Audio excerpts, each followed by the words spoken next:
प्रश्न नंबर 1 है, प्रकाश की किरण गमन करती है। जी हाँ दोस्तों, प्रकाश की किरण गमन करती है तो प्रकाश की किरण सीधी रेखा में गमन करती है। जी हाँ दोस्तों, प्रकाश की किरण सीधी रेखा में गमन करती है। तो दोस्तों हमारा प्रश्न नंबर 2 है,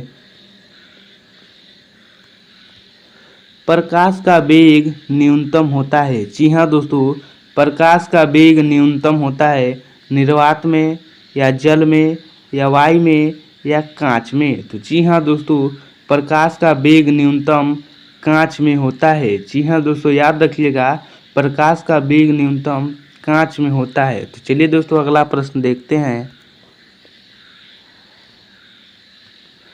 तो दोस्तों प्रश्न नंबर 3 है, मोटर गाड़ी के चालक के सामने क्या लगा रहता है। जी हाँ दोस्तों, मोटर गाड़ी के चालक के सामने लगा रहता है। कौन सा दर्पण लगा रहता है, समतल दर्पण, उत्तल दर्पण, अवतल दर्पण या उत्तल लेंस। तो जी हाँ दोस्तों, इस प्रश्न का राइट आंसर हो जाएगा उत्तल दर्पण।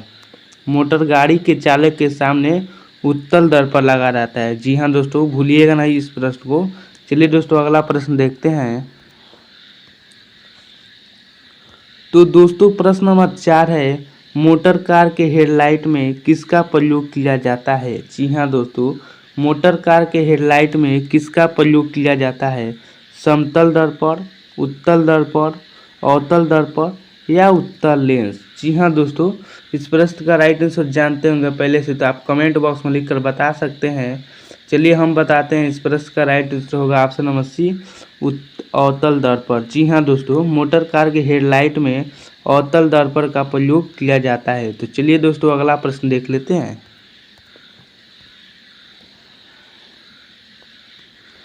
तो दोस्तों प्रश्न नंबर 5 है, समतल दर्पण द्वारा प्रतिबिंब बनता है। जी हाँ दोस्तों, समतल दर्पण द्वारा प्रतिबिंब बनता है वास्तविक, काल्पनिक, दोनों या इनमें से कोई नहीं। तो जी हाँ दोस्तों, इस प्रश्न का राइट आंसर हो जाएगा ऑप्शन नंबर बी, काल्पनिक। समतल दर्पण द्वारा प्रतिबिंब काल्पनिक प्रतिबिंब बनता है। ठीक है दोस्तों, काल्पनिक, ऑप्शन नंबर बी सही होगा, काल्पनिक। समतल दर्पण द्वारा बना प्रतिबिंब काल्पनिक होता है। तो चलिए दोस्तों अगला प्रश्न देखते हैं। तो दोस्तों प्रश्न नंबर 6 है, लेंस की क्षमता का एसआई मात्रक होता है। लेंस की क्षमता का एसआई मात्रक होता है। जी हाँ दोस्तों, इस प्रश्न का राइट आंसर होगा option number A, die after. जी हाँ दोस्तों, डाई आफ्टर लेंस की क्षमता का एसआई मात्रक होता है, इसको भूलिएगा नहीं दोस्तों। तो चलिए दोस्तों अगला प्रश्न देख लेते हैं। तो दोस्तों प्रश्न नंबर 7 है, प्रकाश की किरणों के पथ को दर्शाने वाले चित्रों को क्या कहा जाता है।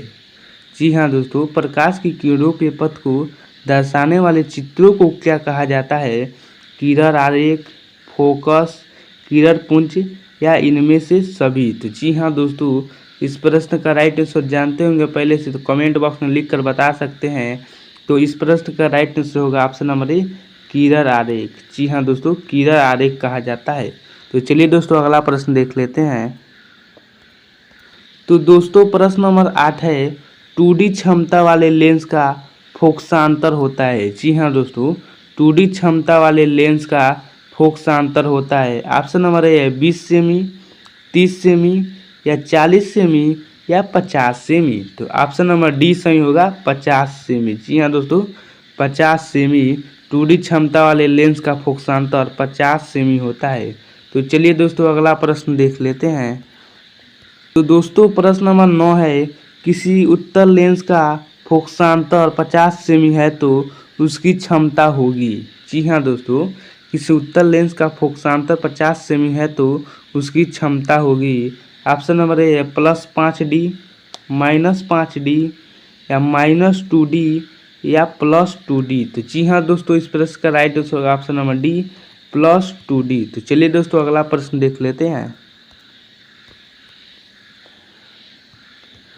प्रश्न नंबर 10 है, प्रकाश के किरणों के समूह को कहते हैं। प्रकाश के किरणों के समूह को कहते हैं प्रकाश स्रोत, किरण पुंज, प्रदीप्त, प्रकीर्ण। तो जी हाँ दोस्तों, प्रकाश के किरणों के समूह को किरण पुंज कहा जाता है। याद रखिएगा दोस्तों, यह यह प्रश्न 2020 में पूछा गया था। ठीक है दोस्तों, तो चलिए दोस्तों अगला प्रश्न देखते हैं। तो दोस्तों प्रश्न नंबर 11 है, उत्तल लेंस की क्षमता होती है। जी हाँ दोस्तों, उत्तल लेंस की क्षमता होती है ऋणात्मक, धनात्मक, ए और बी दोनों, और ऑप्शन नंबर डी है इनमें से कोई नहीं। तो जी हाँ दोस्तों, ऑप्शन नंबर बी होगा सही, धनात्मक। उत्तल लेंस की क्षमता हमेशा धनात्मक होती है। तो चलिए दोस्तों अगला प्रश्न देखते हैं।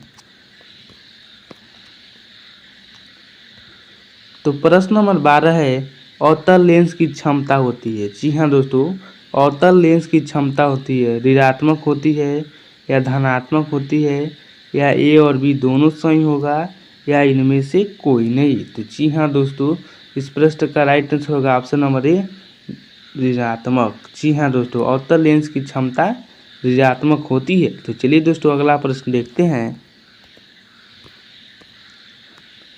प्रश्न नंबर 13 है, उत्तल लेंस को कहते हैं। जी हाँ दोस्तों, उत्तल लेंस को कहते हैं अभिसारी लेंस, द्विउत्तल लेंस, अपसारी लेंस, या इनमें से कोई नहीं। तो जी हाँ दोस्तों, इस प्रश्न का राइट आंसर होगा ऑप्शन नंबर ए, अभिसारी लेंस। उत्तल लेंस को अभिसारी लेंस भी कहते हैं। तो चलिए दोस्तों अगला प्रश्न देख लेते हैं।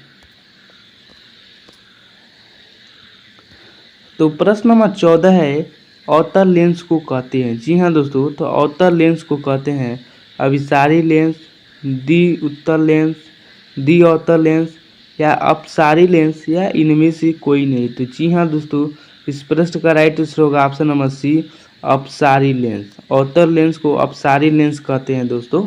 तो चलिए दोस्तों अगला प्रश्न देख लेते हैं। प्रश्न नंबर 15 है, निम्न में से कौन सा पदार्थ लेंस बनाने के लिए प्रयुक्त किया जाता है। निम्न में से कौन सा पदार्थ लेंस बनाने के लिए प्रयुक्त किया जाता है, जल, कांच, प्लास्टिक, या मिट्टी। जी हाँ दोस्तों, इस प्रश्न का राइट आंसर होगा ऑप्शन नंबर डी, मिट्टी। प्रश्न पूछा है, निम्न में से कौन सा लेंस प्रयुक्त बनाने के लिए नहीं किया जाता है। जी हाँ दोस्तों, यहाँ पर नहीं है, तो इसलिए इस प्रश्न का राइट आंसर होगा ऑप्शन नंबर डी, मिट्टी। तो चलिए दोस्तों अगला प्रश्न देख लेते हैं। प्रश्न नंबर 16 है, किस दर्पण से हमेशा वस्तु से छोटा प्रतिबिंब बनता है। किस दर्पण से हमेशा वस्तु से छोटा प्रतिबिंब बनता है। तो समतल दर्पण, उत्तल दर्पण, अवतल दर्पण, या कोई नहीं। तो इस प्रश्न का राइट आंसर होगा ऑप्शन नंबर बी, उत्तल दर्पण। तो चलिए दोस्तों अगला प्रश्न देखते हैं। प्रश्न नंबर 17 है, किस दर्पण से वस्तु का बड़ा प्रतिबिंब बनता है। सिर्फ उसी का उल्टा है, किस दर्पण से वस्तु का बड़ा प्रतिबिंब बनता है। तो ऑप्शन नंबर ए है समतल दर्पण, अवतल दर्पण, उत्तल दर्पण, या कोई नहीं। तो इस प्रश्न का राइट आंसर होगा ऑप्शन नंबर बी, अवतल दर्पण। तो चलिए दोस्तों अगला प्रश्न देखते हैं। तो दोस्तों प्रश्न नंबर 18 है, प्रकाश के परावर्तन के कितने नियम हैं।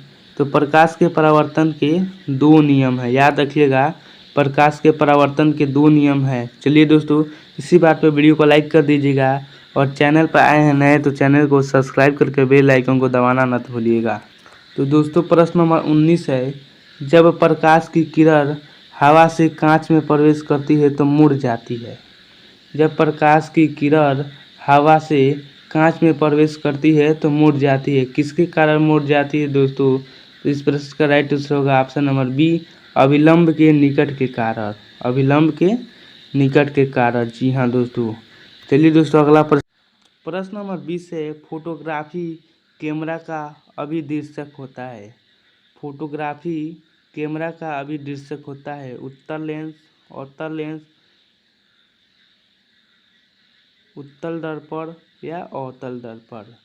तो जी हाँ दोस्तों, इस प्रश्न का राइट आंसर होगा ऑप्शन नंबर ए, उत्तल लेंस। फोटोग्राफी कैमरा का अभिदृश्यक उत्तल लेंस होता है। दोस्तों अगर इस वीडियो में आप जितने भी प्रश्न पूछे गए हैं, अगर इन 20 प्रश्न में से जितने का भी अगर आप राइट आंसर जानते होंगे, कमेंट बॉक्स में बताइएगा कि आप कितने का सही आंसर बताए हैं, और वीडियो को लाइक कर दीजिएगा, एंड चैनल पर नए हो तो चैनल को सब्सक्राइब कर दीजिएगा, और वीडियो को दबा के शेयर कीजिएगा दोस्तों।